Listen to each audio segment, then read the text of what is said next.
তেল দিয়া এখন মাছগুলো আজকে মাছে রেজালা বানাবো, তার জন্য কড়াইতে তেল দিয়ে নিলাম। তেল গরম হয়ে গেছে, এখন মাছগুলো একটু ভাজা নিব লাল লাল করে।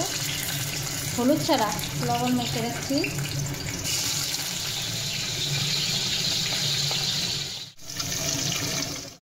রেজালা বানাইতে সাদা তেল লাগে, সাদা তেল এখন দিয়ে তারপরে দিব আধা চামচ জিরা দিলাম, একটা জয়িত্রী দিলাম, একটু একটু 4-5টা এলাচ দিলাম, দারচিনি দিলাম, আর একটু শুকনো লঙ্কা।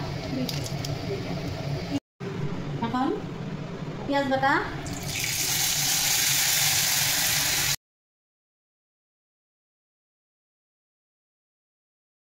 চামচ রসুন বাটা দিলাম, 1 চামচ আদা বাটা দিলাম,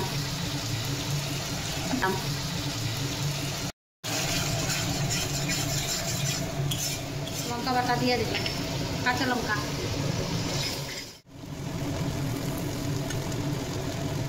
দিয়ে দিব, কাজু বাটা, পোস্ত বাটা, মগজদানা বাটা,